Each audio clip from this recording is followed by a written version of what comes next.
Exatamente. Os outros deuses, o cara ia adorar a sua divindade e ele não esperava que a divindade fosse falar com ele. Ele vai procurar a divindade para agradar a divindade, para a divindade abençoar aquilo que ele faz na vida.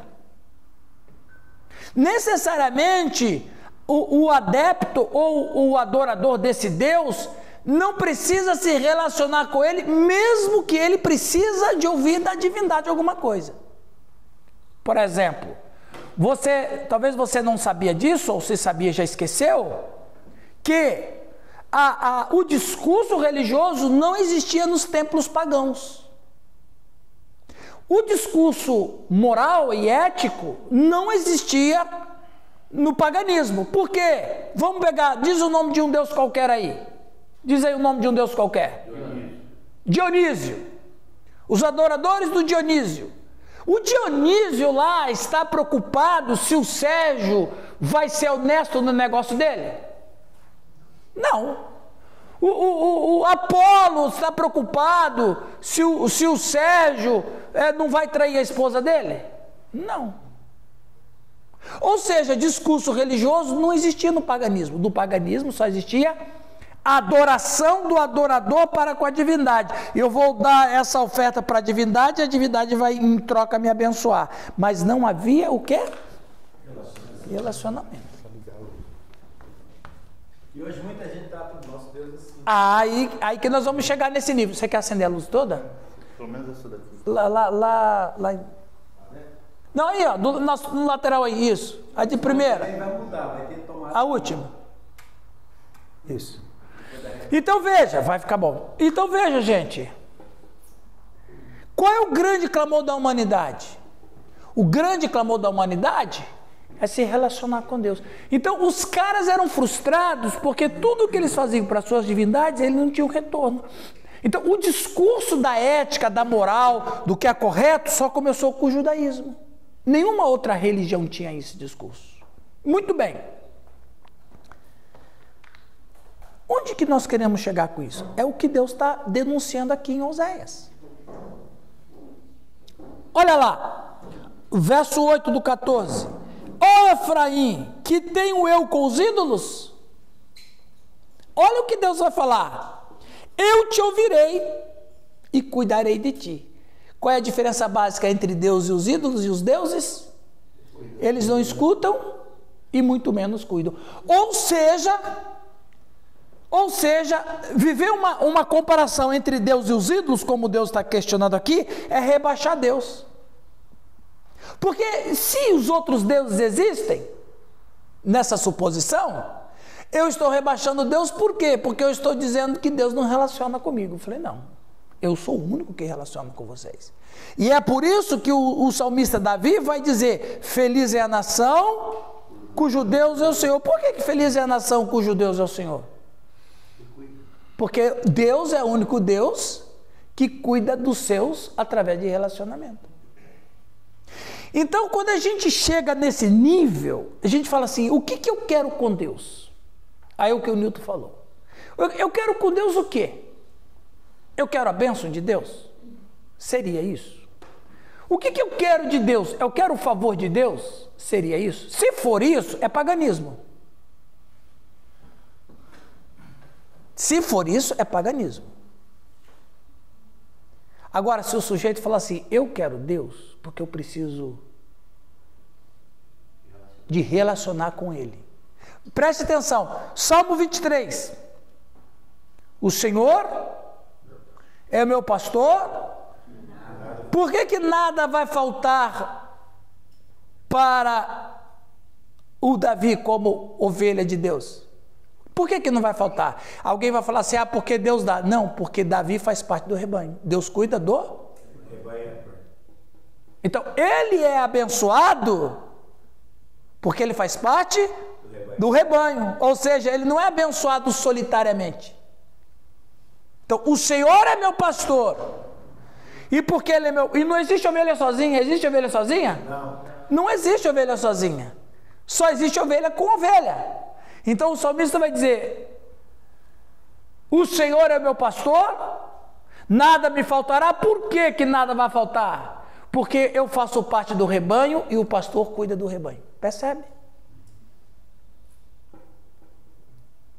Feliz é a nação cujo Deus é o Senhor. Então, o que nós devemos viver na nossa vida e devemos ensinar para os nossos irmãos? O que você quer com Deus?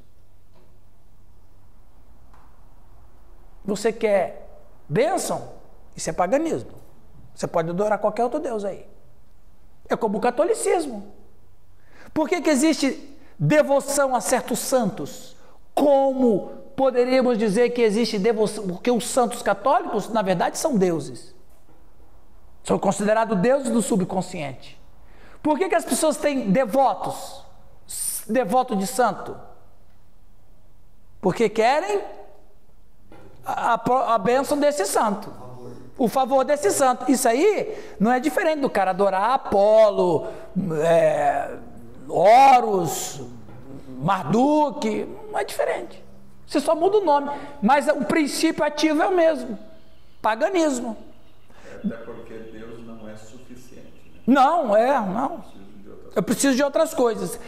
A relação que na verdade o ser humano precisa é com Deus. Se Deus vai me abençoar, não sei, mas só o fato de eu me relacionar com Ele, eu já sou abençoado.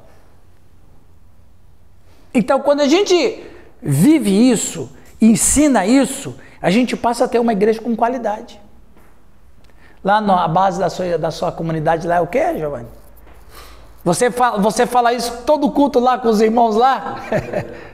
A igreja Casa da Rocha tem 3 princípios básicos. Como é que é? Que Cristo seja o centro, que a palavra seja o fundamento, e nós nos dedicaremos aos relacionamentos. Exatamente, isso aí ele fala todo culto lá, viu, irmãos? Igual na catequese lá, é igualzinho lá. E é legal isso, porque ele estabelece a igreja que ele está pastoreando, sendo uma das bases da comunidade dele, relacionamento. Então, o relacionamento com Deus é necessário, o relacionamento com as pessoas é primordial. E nós temos a Bíblia por causa disso. E a Bíblia, Deus quer falar com a gente. Deus quer falar com a gente. Deus quer falar com a gente. Então veja, qual é o princípio básico de Deus com a gente? Jesus Cristo disse em João 14, eu sou o caminho, a verdade, ninguém vem ao Pai.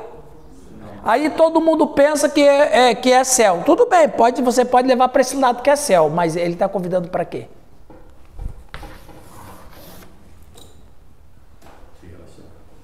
Percebe? Para se relacionar. Eu e o Pai viremos dele e faremos dele morada. O que Jesus está pressupondo? Esse livro aqui que eu já falei para vocês. Olha lá, aí, viu? Relacionamentos de aliança. 406 páginas. Melhor livro que eu já li sobre esse assunto. Né? Então veja, irmãos e irmãs, qual é? Você pega a ceia do Senhor, que nós luteranos chamamos Santa Ceia, que é até mais bonito, né? Do que... rapaz. Qual é o princípio básico da ceia?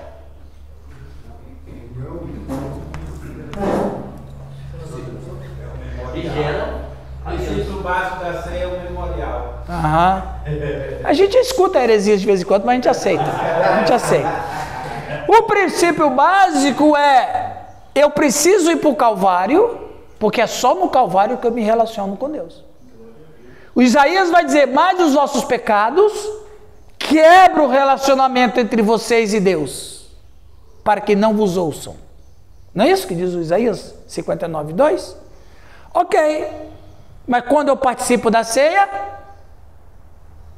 em memória, uma memória redentiva, eu volto a me relacionar com Deus. Então, você pega de Gênesis a Apocalipse, você vê um Deus que sempre está buscando o homem para se relacionar.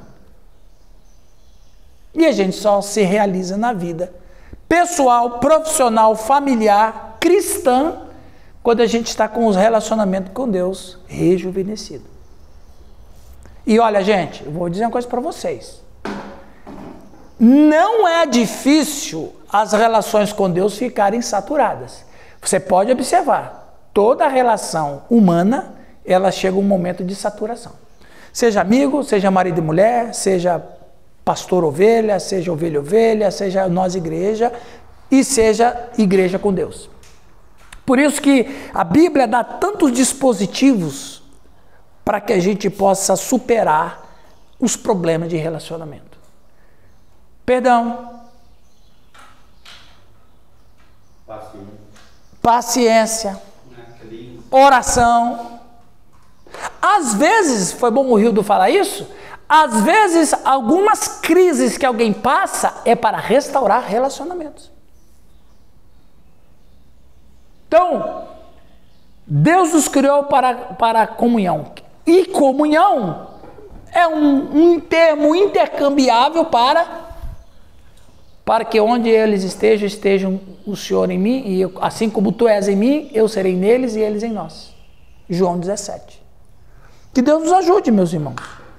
Que a gente eleve o nível nosso e da igreja que a gente pastoreia a esse nível de relacionamento. As pessoas precisam entender isso, né? Amém? Vamos orar a Deus? O 9 fala assim: quem é sábio, que entenda isso. Isso. Quem é sábio, que entenda estas coisas. Quem é prudente, que as saiba. Porque os caminhos do Senhor são retos. Os justos andarão nelas, mas os transgressores nela cairão. Então, você está entendendo que eu não tenho nada com os ídolos? Os ídolos não vão te... Não, gente, não tem nenhuma religião no mundo. Não existe nenhuma religião no mundo onde os seus adeptos são completamente felizes. Não existem. As religiões que existem no mundo estão sempre passando princípios vazios para os seus adeptos. E os seus adeptos cada vez mais vazios. O Paulo chama de vãs filosofias. Aí o cara tem que partir para a reencarnação. O cara tem que partir para o sofrimento, o cara tem que partir para o autoflagelo, o cara tem que partir para tudo quanto é coisa, porque as religiões não têm um Deus que faça se relacionar, porque só tem o Senhor, nosso Deus, que se relaciona com a gente. Amém? Senhor Deus, obrigado por esta palavra que o Senhor Deus nos inspira nesta manhã. Pedimos a tua bênção para nós, para essa palavra que a gente vai estudar, que o Senhor ministre no coração de cada um de nós. Em nome de Jesus Cristo. Amém. Vamos abrir em 1 Coríntios capítulo 7, e o assunto hoje é espinhoso. 1 Coríntios capítulo 7. Bom dia, pastor. Bom dia. Atenção. Vamos levantar a mão, irmãos? Vamos lá? Esta é uma parte do corpo de Cristo que ama você. Seja bem-vindo e volte sempre. Obrigado pela oportunidade. Teve um amigo meu que ele foi visitar uma igreja em São Paulo, não vou dizer o nome. Aí ele me contou isso. Aí ele foi passar férias na casa dos parentes. Chegou uma quinta-feira, um culto de doutrina e tal. Aí ele foi lá na igreja lá e aí apresentou os visitantes aqui. Aí ele levantou a mão: irmão, de qual igreja? Sou da igreja tal, lá de Campo Mourão. Seja bem-vindo. Aí eles cantaram tal. Aí o dirigente falou bem assim: muito bem, irmãos, vamos agora cantar mais um hino. Os irmãos podem escolher, os crentes, por favor, desta igreja escolham. Aí ele levantou a mão e disse: eu queria cantar Firme nas Promessas. Aí o cara falou: não, eu disse os crentes.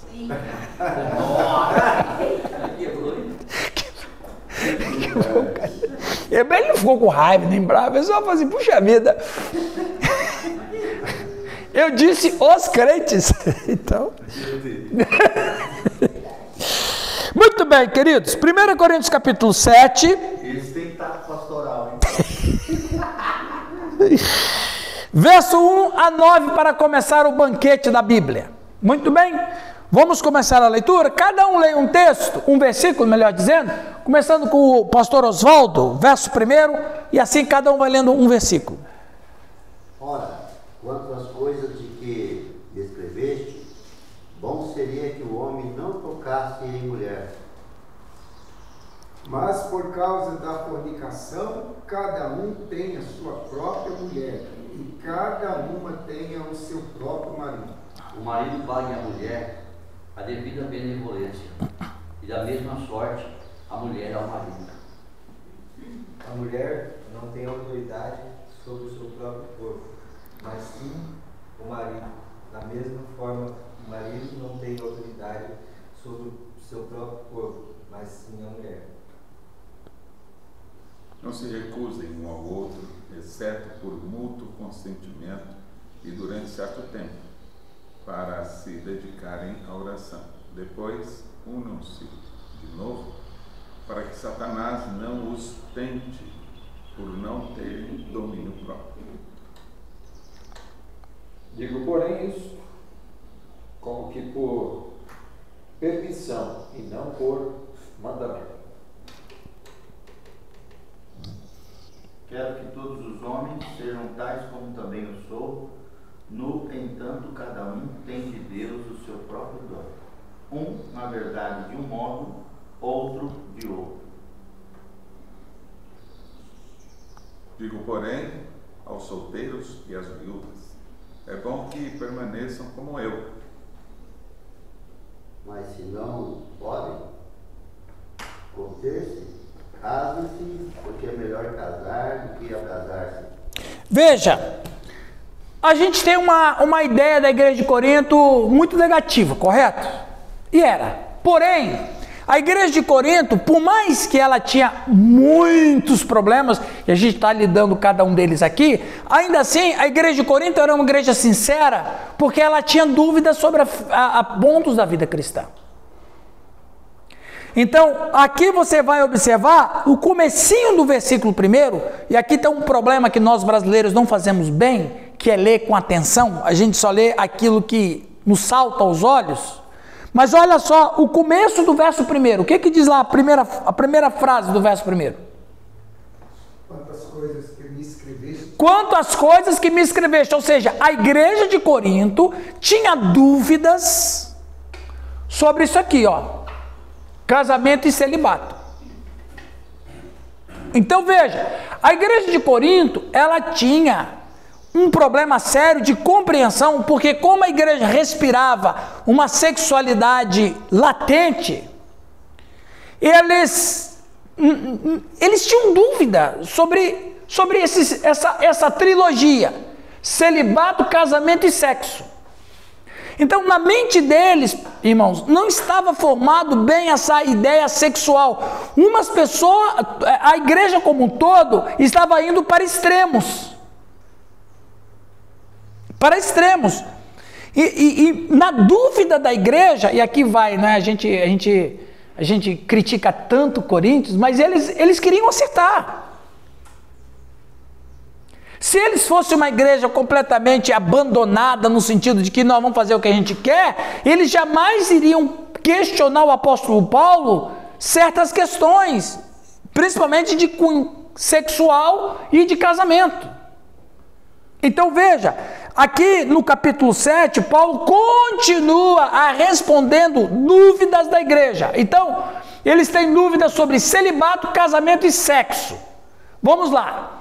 Os capítulos 7 a 16, do 7 a 16, são respostas a perguntas específicas que eles fizeram a Paulo, e sabemos disso porque cada sessão começará com as palavras agora a respeito. Agora, a respeito que vocês me perguntaram sobre isso é assim. Agora, a respeito do que vocês me perguntaram sobre isso é isso. Então, o apóstolo Paulo, ele vai dando abrindo o leque para eles entenderem.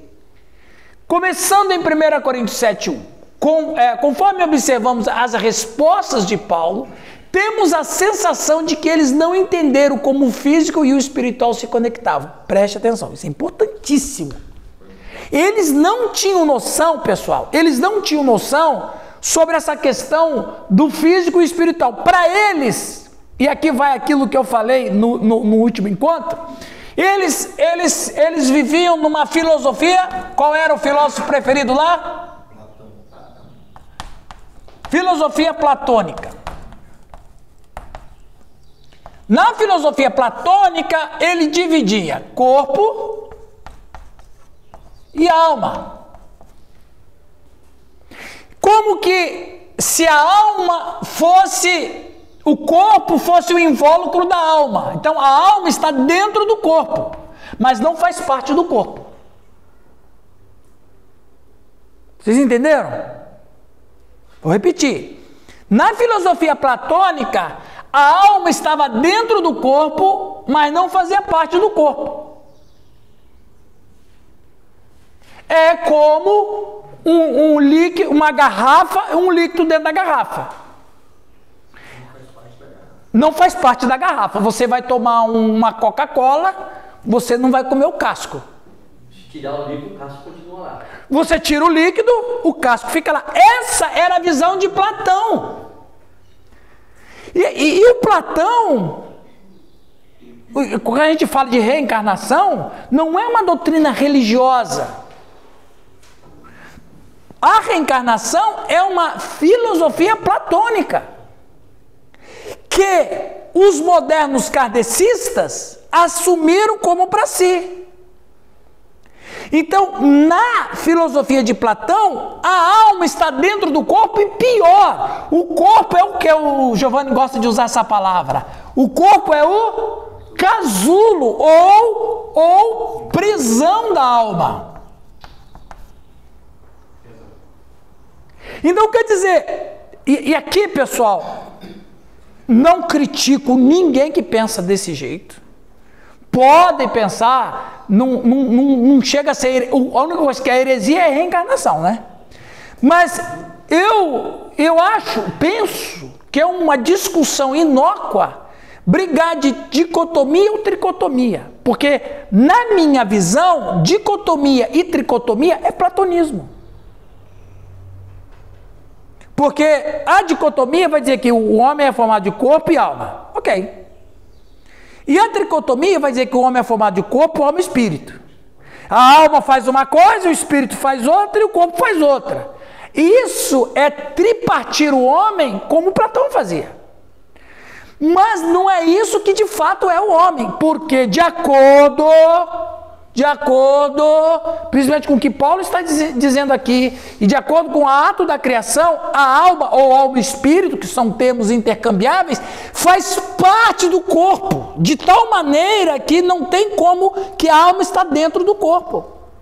Ou seja, a alma está no corpo e não dentro do corpo. A alma, inclusive a Bíblia diz que o homem se tornou alma vivente.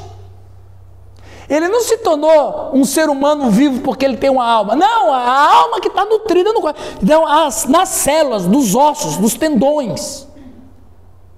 A alma está entrujada no corpo humano. Do fato de tirar a alma, Que o corpo acabou. Entendeu? Agora você abre uma Coca-Cola e bebe, a garrafa fica em pé. Mas pastor, professor Irã, mestre. Nossa, fala mais um aí, que eu apóstolo. Fala. Nem o dicotomista, nem o tricotomista separa o corpo, a alma e o espírito dessa forma como na visão platonista. Mas Não. separa. Não, ela só distingue. Como? O que acontece com a morte lá? Espírito, mas não diz que ela se separa, ninguém prega isso. É bom, então tem que ver qual os livros que a gente vai lendo. Porque os livros que a gente vai lendo, a gente vai levando para isso. A alma, o espírito vai a Deus. A alma... Não, pois é, mas é tripartido. Bom, mas de qualquer maneira, eu não quero falar disso aqui agora. Quando Davi orou a Deus do Salmo, ele falou assim: por que estás abatido a minha alma? Sim. O que estava querendo dizer aqui? Então, quando a alma dele estava abatida, o ser dele estava abatido. E é tão interessante, pastor Rildo, é tão interessante que a alma está tão entrujada no corpo, que quando a alma está triste, o rosto se empalidece. Então, quer dizer, se tem uma coisa que está separado, uma não contamina a outra, porque só dá vida para o cara. Mas ela faz parte de todas as suas emoções. De tal maneira que o pecado que Davi tinha adoeceu o corpo dele. Então, claro, eu não vou discutir isso aqui, eu respeito a opinião dos irmãos. Mas a ideia que os coríntios tinham era essa ideia platônica. E agora, a relação ao sexo, como é que funciona isso? Aí eles vão dizer lá, ó. Conforme observamos as respostas de Paulo, temos a sensação de que eles não entenderam como o físico e o espiritual se conectavam. Eles acreditavam na filosofia grega que dizia que o físico era inerentemente inferior ou mesmo mau e o espiritual superior. Então eles diziam que o corpo, lembra que eu falei aqui do gnosticismo? O corpo é matéria. Os ilicóis, não é?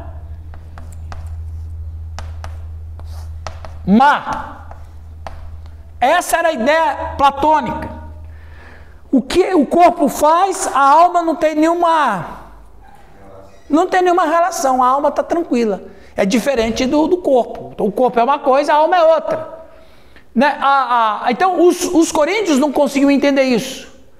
Havia um grupo na igreja de Corinto que pensava que era mais sagrado e espiritual abster-se do sexo com o cônjuge. A correção de Paulo dessa visão nos mostra a beleza do sexo dentro do casamento. E Paulo realmente confrontará a cultura e desafiará seus pontos de vista de maneira chocante. Então, os coríntios diziam o seguinte: o corpo é mau, a matéria é má e o sexo é corpo. Então eu não vou ter sexo porque eu vou estar ofendendo a alma. Porque tudo que é matéria má ofende a alma. Como o sexo é uma prática de corpo, então eu vou estar ferindo a alma. Aí Paulo começa a dizer, não é bem assim. Aí eles têm essas questões. O cristão deve casar ou continuar solteiro? E se casar, seria melhor o casal cristão não manter relações sexuais? E se um dos dois é pagão, deve se divorciar ou não? São essas três questões que Paulo trata em 1 Coríntios 7. E, claro, a gente tem que tratar de assuntos melindrosos aqui agora. Mas vamos lá. Passa o apóstolo a responder perguntas formuladas pela igreja dos Coríntios. A primeira delas diz respeito ao casamento e aos deveres recíprocos de marido e mulher. Afirma claramente ser bom um homem não tocar mulher. Ou seja, é melhor que o homem não case. Isso é o tocar mulher. Contudo, reconhece que por causa da tentação para a imoralidade existente numa cidade pagã, como Corinto, havia fortes razões pelas quais seus sentimentos pessoais nessa questão deveriam ser desatendidos. Vamos lá. Esse slide que eu tenho para vocês aqui é muito interessante, né? Alguém pode ler para nós? O casamento é uma sociedade. O marido não pode agir independentemente da sua mulher, nem essa do seu marido. Devem agir sempre juntos. O marido não deve considerar nunca a sua mulher como um meio para gratificação. Deve considerar o casamento como uma relação tanto física como espiritual, como algo no que ambos encontram gratificação e a satisfação mais plenas de todos os seus desejos. Neste aspecto, Paulo inverte toda uma cultura nos seus dias, onde ele coloca que o homem deve e não apenas tem direitos. Ninguém no mundo antigo, exceto um cristão, daria tanto poder de autoridade a uma mulher. Exatamente. Então veja bem, aqui, lembra sempre, meus irmãos, que a fé cristã, quando ela chega no mundo, ela chega para brigar contra uma cultura também. Porque a cultura que se põe, na maioria delas, ainda mais no século I, II e tal, era uma cultura pagã. Então, por exemplo, a gente fala muito de democracia. No Brasil, fala de democracia, mas não tem. Mas só fala. Aí a democracia, ela remonta o período de Péricles, lá do século V a.C. Só que a democracia grega, ateniense, não era bem uma democracia também. Porque lá, sabe quem de fato tinha poder? só os homens ricos e nobres. Mulher não tinha direito, escravo não tinha direito. Nem os servos. É só aristocracia. O que eu quero dizer com isso é que a palavra de Deus, ela começa a dar atenção à mulher que sempre foi desprezada na cultura romana e greco-romana. A mulher é um objeto de todas as naturezas, né? Então, o apóstolo Paulo diz, não, o casamento é uma sociedade. E é uma sociedade, o marido não pode agir independente de sua... E, gente, falar isso no século I era causar um choque muito grande. Porque numa cultura onde a mulher não valia nada, aí chega o apóstolo e diz assim, não, a mulher ela é importante porque o casamento é uma sociedade, explodia a cabeça dos caras. Não é uma coisa simples, é porque nós lemos a Bíblia, às vezes lemos a Bíblia de uma maneira não entendendo o seu pano de fundo, o que está acontecendo ali. A gente lê a Bíblia com a nossa visão e a nossa cultura do século XXI. E a nossa cultura já é uma cultura cristã, mas não era a cultura que está original aqui. Então, essa fala de Paulo aqui, o marido conceda à esposa o que lhe é devido, peraí, desde quando? Desde quando que o marido deve alguma coisa para a esposa? Mulher é mulher não... Né? Então, Segunda classe, né? Mulher é de segunda classe, quase com a mulher os escravos, quase.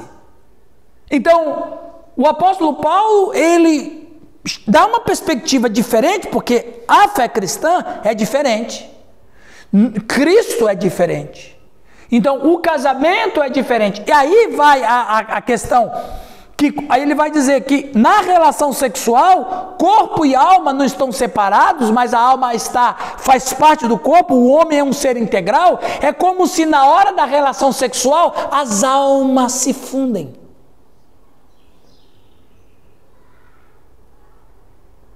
As almas se fundem. Não é só uma questão física, não é o pênis que penetra na vagina, e não é uma questão física de penetração, é uma interpenetração de almas. Que os coríntios não entendiam isso. É uma troca de almas, é uma fusão de almas, por isso que Paulo também vai dizer que o camarada que tem sexo com uma prostituta, ele está entrando na alma dela. E a alma dela está entrando nele. Chama de aliança de alma. Aliança de alma, exatamente. E aí o apóstolo, para tudo, para. Aí eu fico pensando que os coríntios falam, para o mundo que eu quero descer. Que agora que eu não estou entendendo nada. Bom, já Adão fala, né? Serão os dois. Serão os dois uma só carne. Como é que pode ser os dois uma só carne? Porque a alma está ali. No homem, trujada nele, fazendo parte do ser integral. Então vamos lá. Aí deve considerar o casamento como uma relação tanto física como espiritual. Os nossos filhos, eles são pecadores, por quê? Porque na concepção deles, a alma passa para eles. Nós falamos sobre isso na última aula, não foi? Que a alma passa para a criança que vai ser gerada pelo sêmen do homem. O que isso se chama, que eu falei para vocês, lembra? Traducionismo, né?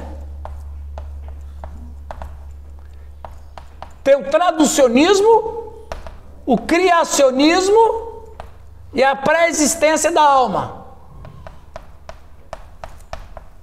De Platão. Então, isso aqui a gente não crê. Criacionismo também nós não cremos, porque no criacionismo vai dizer que a alma entra na pessoa assim que ela nasce, ou um pouquinho antes do nascimento.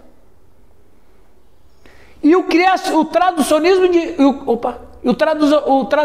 diz o quê? Que a alma passa, a alma entra no ser humano pelo sêmen, quando fecunda o óvulo, se torna um zigoto, e ali se torna um ser. Ora, para ter um ser tem que ter alma.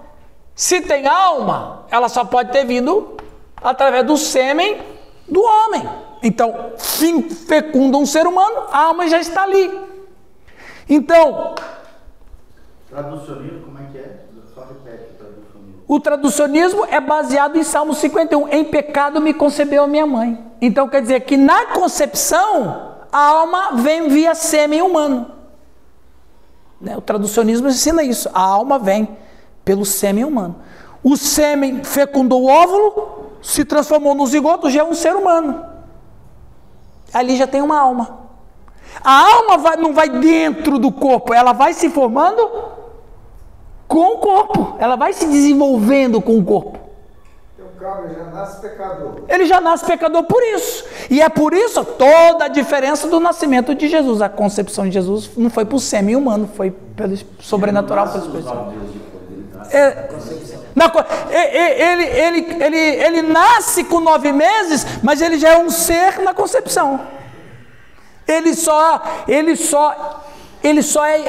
é reconhecido em vida quando ele nasce, mas ele já é um ser. E é por isso que o aborto é uma agressão, né? Mas vamos falar disso, que não é o tema, mas só para a gente pensar a cabeça dos coríntios. Cabeça de corintiano é complicado. Cabeça de corintiano, né, pastor Raul? 1,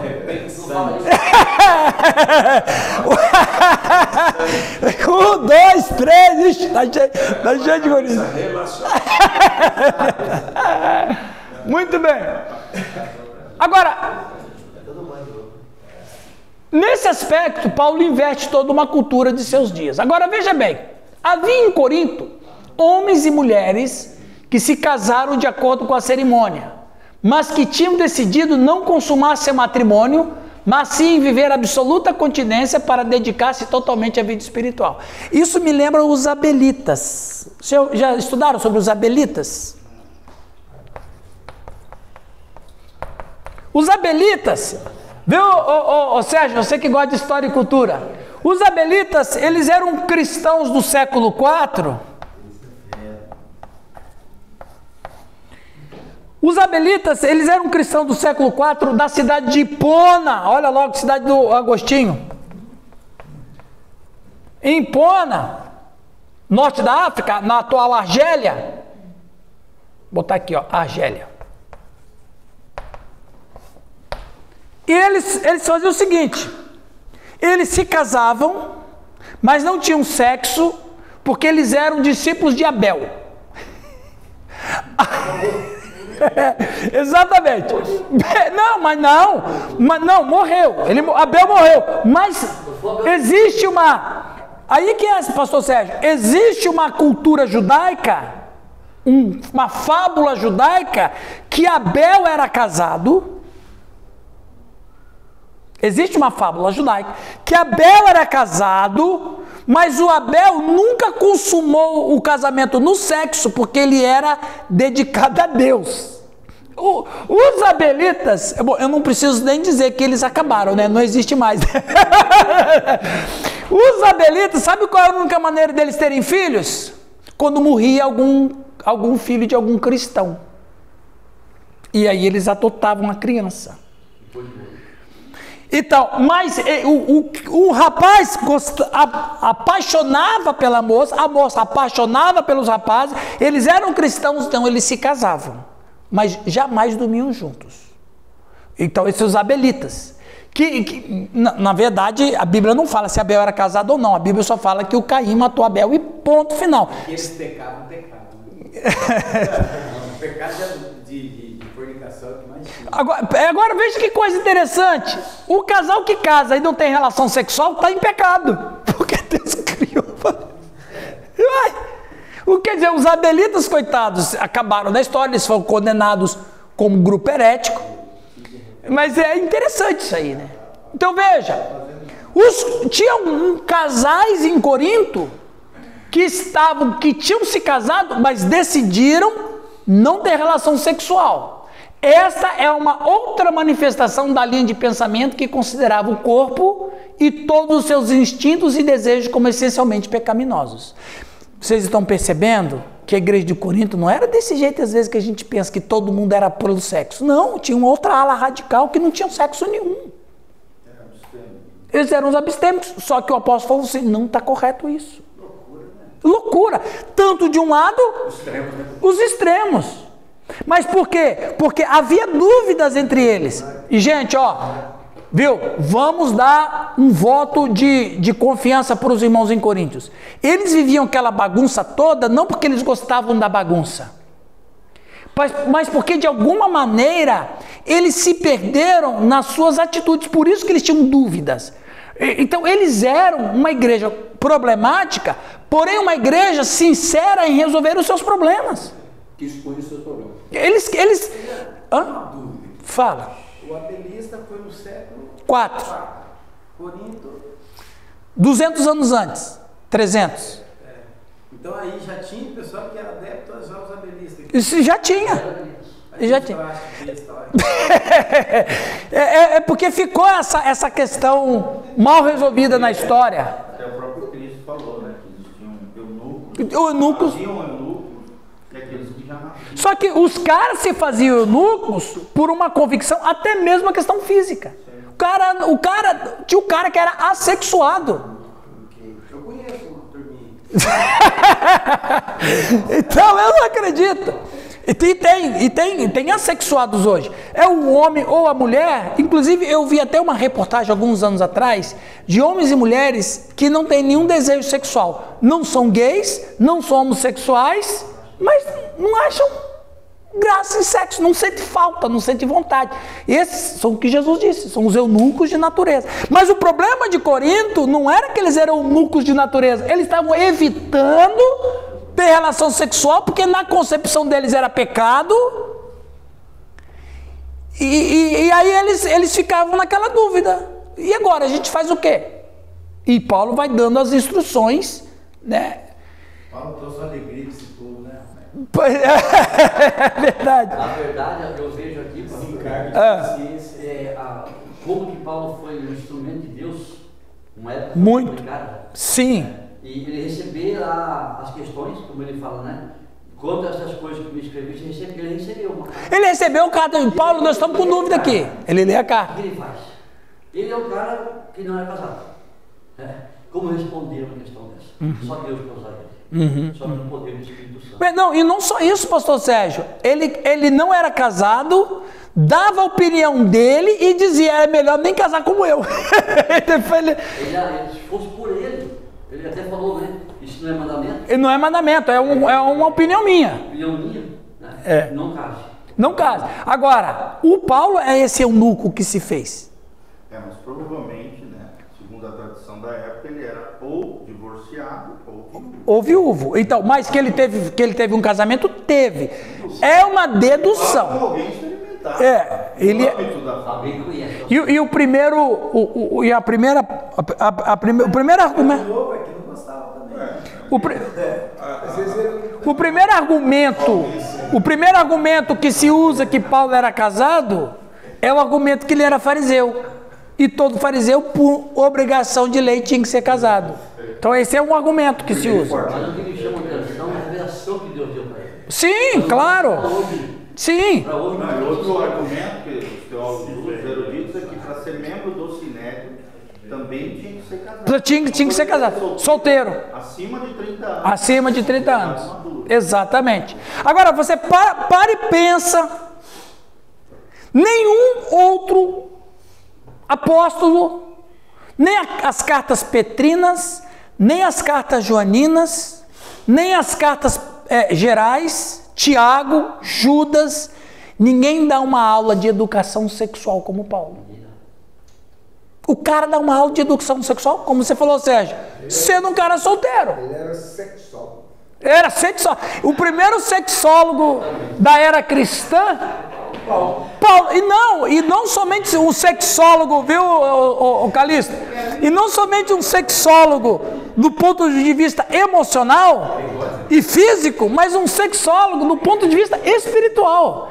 Porque ele falou o que os sexólogos não falam hoje, que é essa fusão de alma.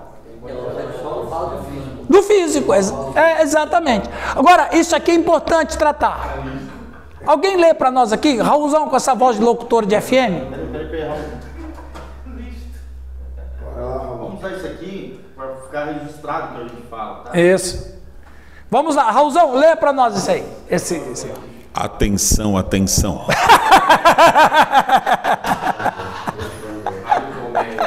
Rádio Colmeia. Vamos falar Rádio Colmeia. Colmeia FM.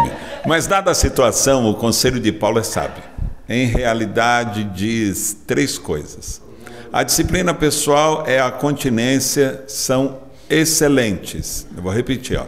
A disciplina pessoal e a continência são excelentes. Qualquer meio pelo qual o homem se domine a si mesmo, até dominar perfeitamente cada paixão, é algo excelente. Mas sempre devemos lembrar que não é parte da tarefa cristã eliminar os instintos e as paixões naturais do homem. Pelo contrário, o cristão as utiliza para a glória de Deus. Gente, isso aqui é uma coisa que eu coloquei isso aqui com muito carinho para nós. Preste atenção nessa parte final que o Raul leu. Devemos lembrar que não é parte da tarefa cristã eliminar os instintos e as paixões naturais do homem. Todos os desejos e todas as paixões que temos é um presente de Deus.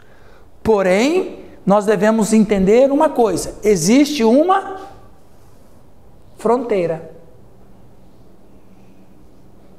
Todas as paixões, é igual aquela história. Ah, porque fulano está com desejos malignos. Não existe desejo maligno. Desejo é desejo.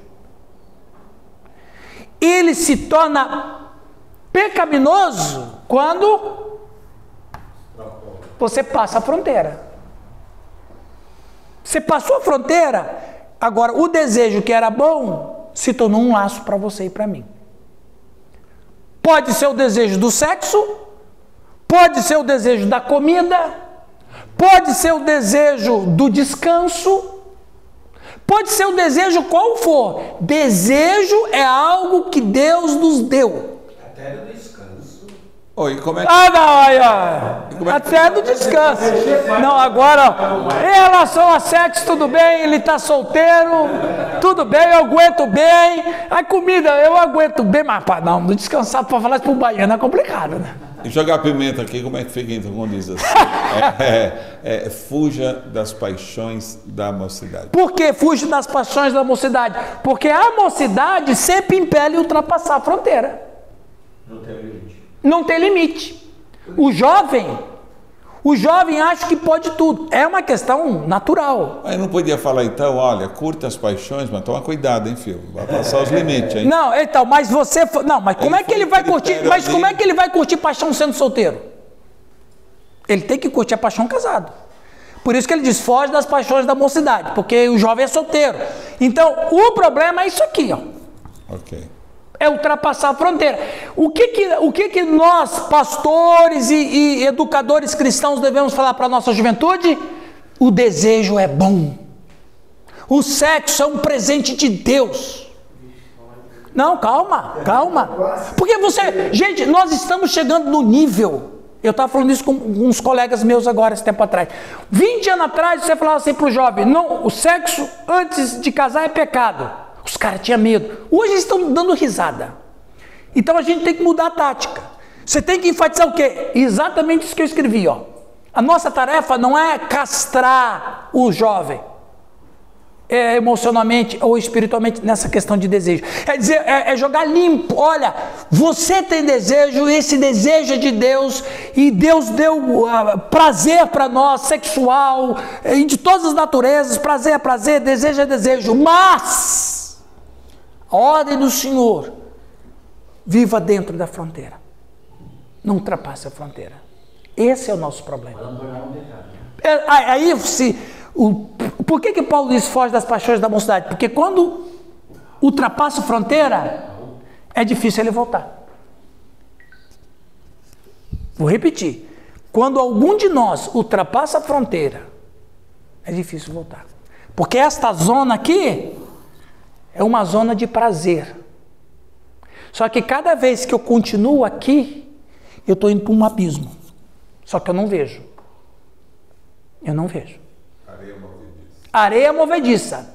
Tá legal, tá gostoso, não tem problema, não tem nada. E os jovens ou quem quer que seja que ultrapassa a fronteira está se autodestruindo. Então qual é a tarefa? Qual é a tarefa da fé cristã?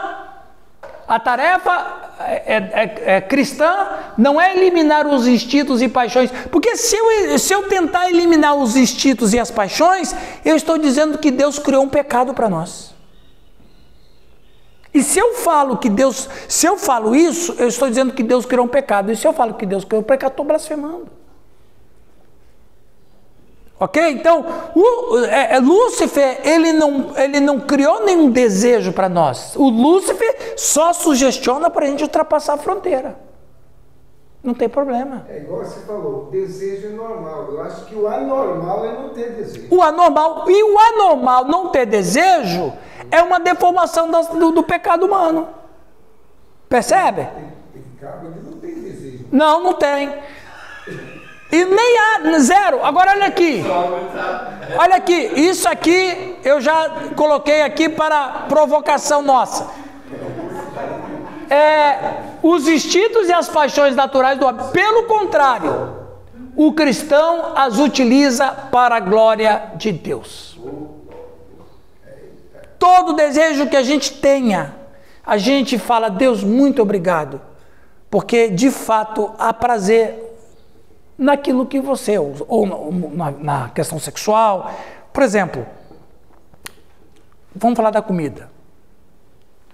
A comida promove prazer para nós. O prazer da comida está onde? No paladar.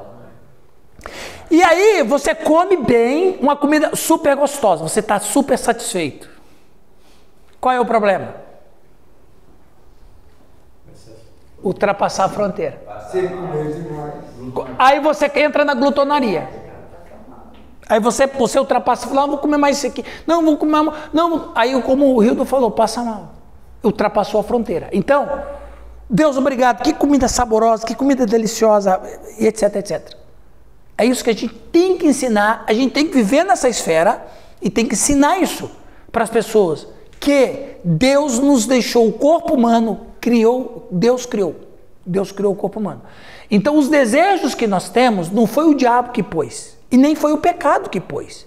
Os desejos que nós temos, foi Deus quem deu. Agora, já que ele não falou isso para o Caim, o pecado jaz à porta, cumpre a ti dominá-lo. Ou seja, olha, eu deixei você para sentir desejos e prazer na vida.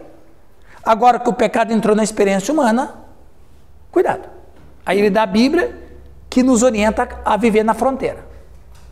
Tudo. Sim, contigo ajuda-te a controlar. Fala, exatamente, te ajuda a controlar. A questão da glutonaria, no caso ali no Antigo Testamento, tinha muito aqueles reis lá, isso. Tinha exagero lá, Uhum. comiam, vomitavam, depois devolviam tudo para dentro, né? Sim. Então essa questão da glutonaria é algo já que se torna a pessoa já fica meio... Não seria passar do limite do que o cara comer, mas é esse ritual de ficar preso ao alimento. Ele faz a bulimia, né? Porque no caso eu assisti um seriado na Discovery lá, daqueles caras gigantescos de 300, 400 quilos. Sim, sim. E o médico falando lá, os caras comendo, eles comem assim, coisa fora do normal. 10 vezes com uma pessoa normal. E eles não passam mal, na verdade eles ficam insatisfeitos ainda. Então eles comem mais ainda, porque aquela quantidade não foi necessária. Então eles não chegam a passar mal, mas eles querem comer sempre mais. Sim. Então aonde chega a glutonaria? É esse vício? A glutonaria, exatamente. A glutonaria, quando o sujeito come bastante, não passa mal, vomita para comer mais, um vício. Essa é na verdade, a glutonaria. Como glutonaria, é exatamente isso que o Luiz está compartilhando. Lembra que eu falei para vocês aqui que em todo lugar no mundo romano passado, toda casa tinha um vomitório. E lá tinha várias penas de pavão. Exatamente. O cara comia bastante, chegou no limite, pega a pena de pavão, abre a boca, vomitava, voltava a comer. Era essa glutonaria que Paulo disse. Mas depois lavava a pena. Não, jogava fora, pegava outra. Gente, aqui para nós, só de pensar dá uma ânsia, não dá? O corpo humano, pastor, ele tem uma fisiologia natural que Deus criou para um limite. Exato. Até na nutrição alimentar pesa, é dosado lá o que nos limites diários. Se a gente mantém isso aí, não é tomaria. Não, claro que não. Ele come o dobro da dosagem diária. Né? Além do que ele... O pastor falou, né? Ele aguenta comer até mais, 10 vezes mais. Ele está dentro do limite dele, porque para ele não é tomaria. Mas se for olhar como Deus nos criou, dá a entender que parece que é exagero. Eu exagero. Eu como pouco, mas como todo dia. Aí, ó, isso é importante. Devemos sempre lembrar que olha, gente, isso aqui é importante, eu coloquei isso aqui para a gente pensar. Devemos sempre lembrar que o cristianismo não surgiu para abolir a vida comum e normal, mas sim para elevá-la. Ó, vou repetir. Devemos sempre lembrar que o cristianismo não surgiu para abolir a vida comum e normal, mas sim para elevá-la. Não pode isso, não pode aquilo, não pode jogar futebol, não pode ter isso, não. Gente, a vida cristã não é isso. Já foi, isso foi muito ruim. Legalismo, não existe isso. Então, a vida cristã, eu não posso abolir a vida comum e normal, mas eu tenho que elevar aquilo que a gente faz, que a gente se diverte, claro, dentro de um princípio básico cristão, mas a vida comum. Não pode ter isso, não pode usar esse tipo de... eu me divirto, na verdade. Não pode ir na sala. Exato, não pode jogar futebol, não pode... Aquele vídeo da irmã Nadir é muito engraçado, né? Já viu o vídeo da irmã Nadir? Pastora Nadir? Sim. Rapaz, que ela é muito interessante. Virou comédia. Muito bem, outro? Não sei se eu vou embolar o meio de campo aí, mas as pessoas já não tinham lá no templo de Íris, né? Que eles, na prostituição, usavam o sexo para, nesse lado espiritual, satisfazer a Deus. Sim. Sim, Afrodite. Né? Afrodite, é verdade. Lógico que nós estamos falando aqui, até agora, pelo menos do que o apóstolo está dizendo, é a questão do sexo familiar e etc. Mas o sexo no templo eram as prostitutas cultuais. Era um sexo sagrado. Mas, na verdade, aí é o que o apóstolo Paulo vai falar no capítulo 5 e 6. Que todo homem que se une a uma prostituta está se formando como acho que o pastor Sérgio falou, um só corpo com ela. Então, o sujeito vai lá no templo da Afrodite para cultuá-la e o culto a ela era sexo. Você imagina, você está num ambiente com 1.000 pessoas, 1.500 pessoas, ninguém de ninguém, é uma orgia sexual, mas do ponto de vista de Deus é uma coisa horrível.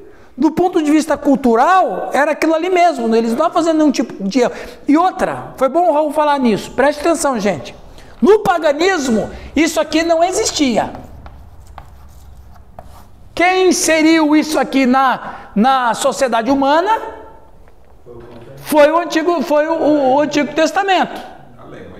Moisés. Então, o Moisés é que vai dirigir os comportamentos humanos e vai dizer o que está certo e o que está errado. Que no paganismo não havia o moral. O cara não podia roubar nem matar. Mas, porque isso era crime. Aí tem o código de Hammurabi, etc, etc. Mas fora disso, espiritualmente falando, por isso que nos templos pagãos não tinha um discurso religioso, não tinha um discurso moral, não tinha um discurso sobre ética, não tinha discurso de nada, porque pecado não existe. A ideia de um discurso religioso veio com os profetas lá no Israel e veio com os sacerdotes que sacrificavam um animal pela pessoa porque a pessoa estava em pecado. Então quem vai no paganismo, ele não vai para se arrepender, ele não vai para pedir perdão para a divindade, ele vai lá cultuar a divindade para receber a bênção da divindade. Não tem pecado no paganismo. É uma base de troca. É uma base de troca, era para a vida funcionar. Então os cultos pagãos não era para o cara, olha Apolo, eu tenho feito coisa errada, Apolo. Não tinha isso, esse discurso. Então quer dizer, o cara quando está lá no templo se prostituindo, não é pecado, é culto, meu. Aí é o apóstolo Paulo, inspirado por Deus, que vai chegar e dizer, não, isso não é culto, isso é pecado. Prostituição é pecado. Ponto. Então, olha que coisa interessante. O discurso, do ponto de vista religioso, vamos dizer assim, uma palavra técnica, o discurso religioso só veio com a fé cristã. Não tinha discurso religioso do templo. Aliás, não tinha discurso religioso em lugar nenhum. Você vai lá na época do Ágora, que era o espaço dos gregos, ou Ágora, ou o Areópago, que é a mesma coisa. No Ágora ou no Areópago, que era a mesma coisa, era um espaço enorme onde eles discursavam qualquer coisa.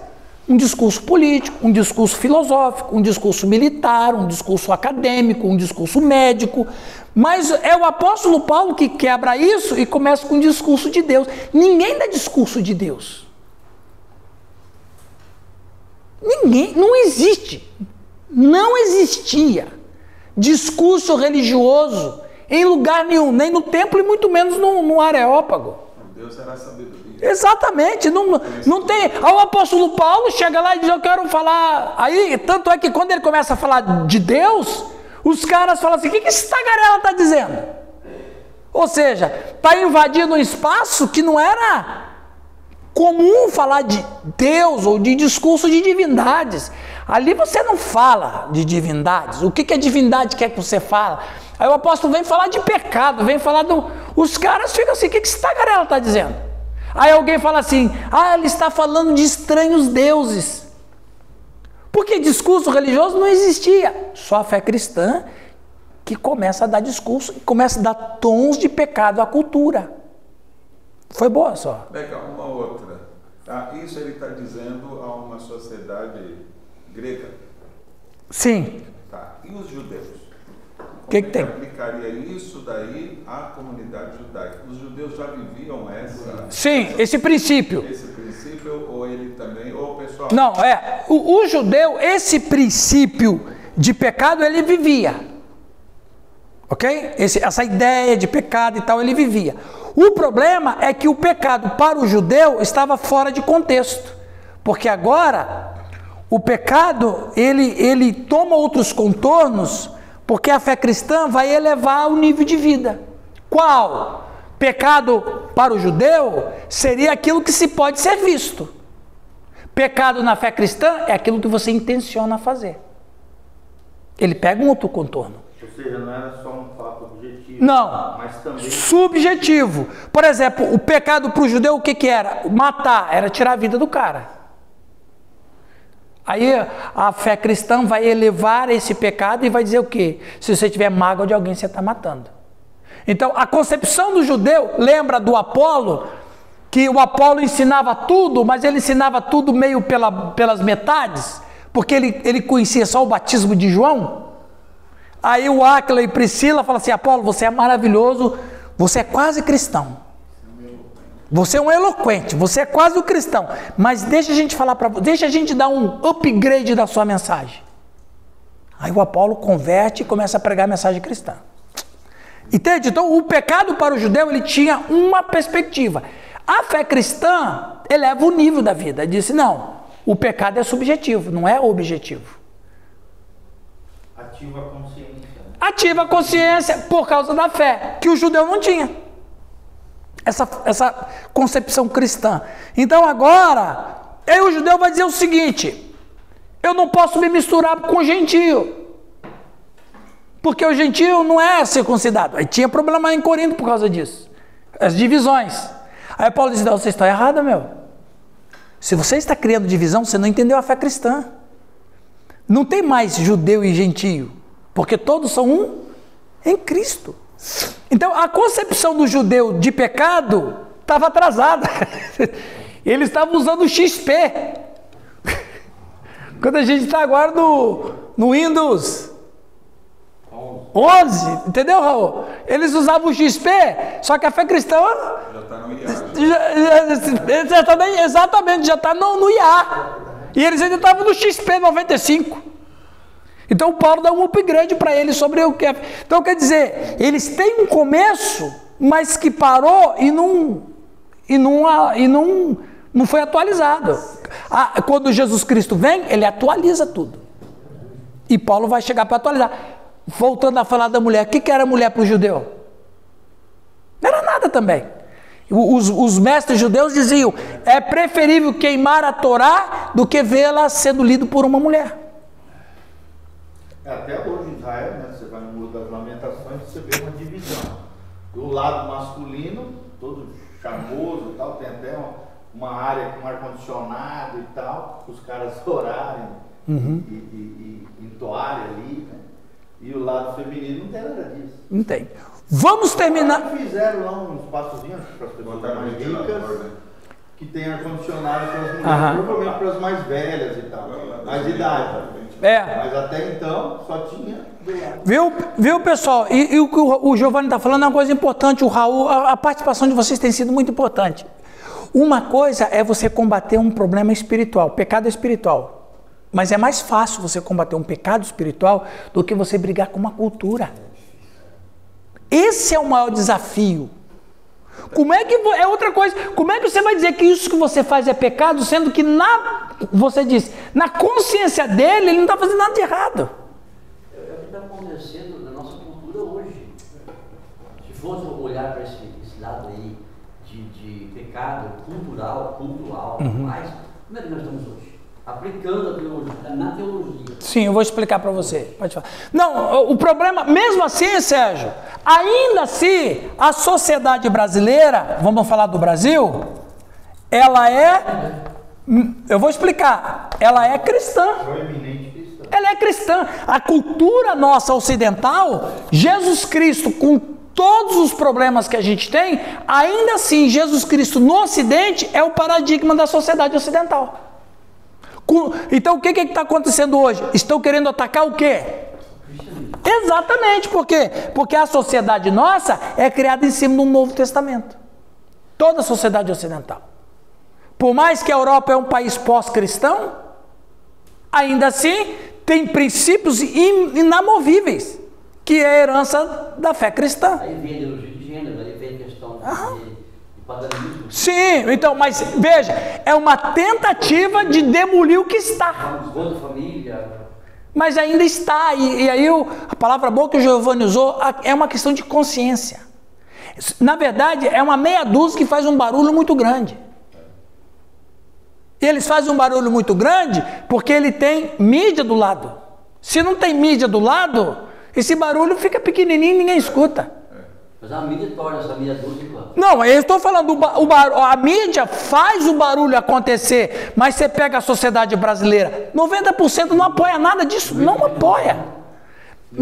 E eu vou dizer, até mesmo quem é de simpatia marxista, não concorda com tudo que acontece. Ele só concorda com questões políticas e econômicas, mas ele não concorda com o comportamento social. O cara quer ver a filha dele casando com um homem. Mesmo que o cara seja simpático ao marxismo cultural. Mas eles são mais numa questão a política e econômica, mas não é nos costumes. Não adianta. É uma meia dúzia que a mídia potencializa. Exatamente. Agora, a cultura e princípio. Jesus diz assim, olha, culto, filho, é em qualquer lugar, qualquer hora, qualquer dia. Mulher samaritana. Cultura. Culto é domingo, 6 horas da tarde. Porque se a gente pegar, pessoal, vamos fazer o nosso culto sábado, 3 horas.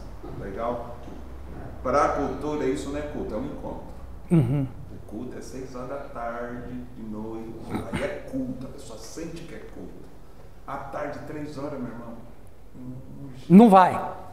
Não vai. Então, o princípio é uma coisa. E só para. Raul, deixa eu pegar essa sua fala, lê esse slide para a gente tomar um café. Deixa eu jogar pesado agora. Opa! Deixa eu jogar pesado agora. Você está dando direto pro baiano. Depois você vai explicar aquele videozinho que você mandou. Hitler e o nazismo. Vamos lá. Eu estava falando com o Raul esses dias, que eu tive uma visita graciosa do Raul, pena que foi curta. Em 1933,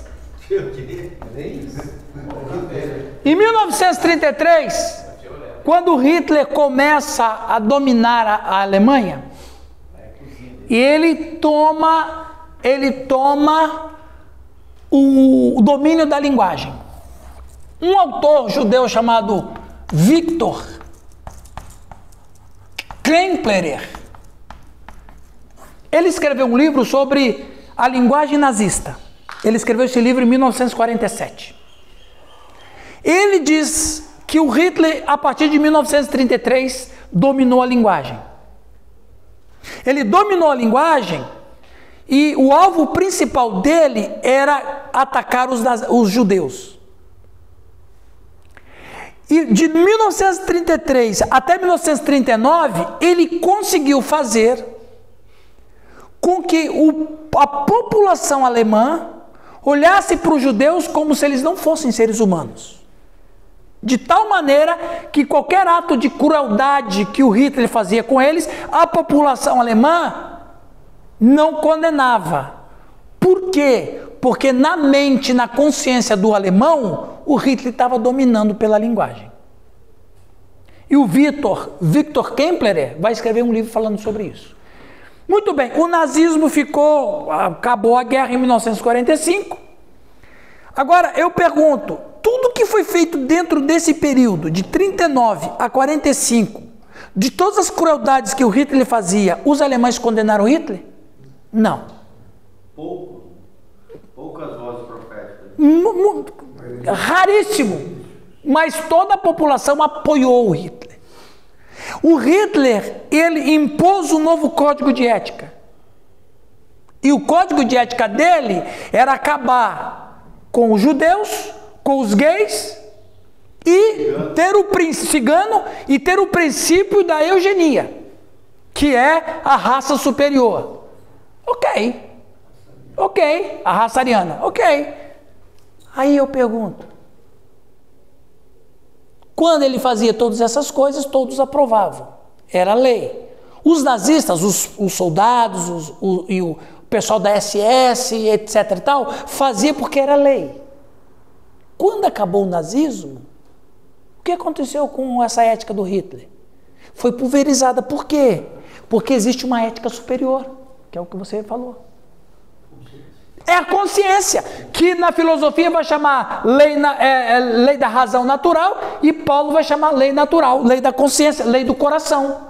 Ou seja, não adianta querer substituir o que o pastor Sérgio está falando, que ainda assim dentro do ser humano sempre vai ter algo superior. Algo superior. Então, eu falei do rito só para a gente ilustrar essa situação. Sempre vai ter uma lei superior. Para terminar. Mas isso também os americanos entre brancos e negros, sim, superior. Sim. Até é interessante que até os ímpios, no século XVII, ali, do racionalismo, David Hume, eles falavam sobre isso, sentimento universal moral. Sentimento universal moral. Eles reconheciam dentro da humanidade que existia algo dentro do ser humano que levava eles a questão moral, consciência coletiva, exatamente. E isso aí, depois que o nazismo acabou, a Segunda Guerra acabou, aí os caras saíram do transe, entendeu? Não se pode fazer da religião algo antinatural. É o que acontece principalmente com o Islã, né? Ninguém tem que envergonhar-se do corpo que Deus lhe deu, nem do coração, nem dos instintos, nem das paixões, que devido à criação de Deus habitam nele. Se eu nego esses instintos, eu estou negando o ato criativo de Deus. A fé cristã lhe ensinará não como eliminá-los, mas sim como utilizá-los de tal maneira que a paixão seja pura e o amor humano o mais nobre em todo o mundo de Deus. Ok? Vamos tomar um café? Irmão.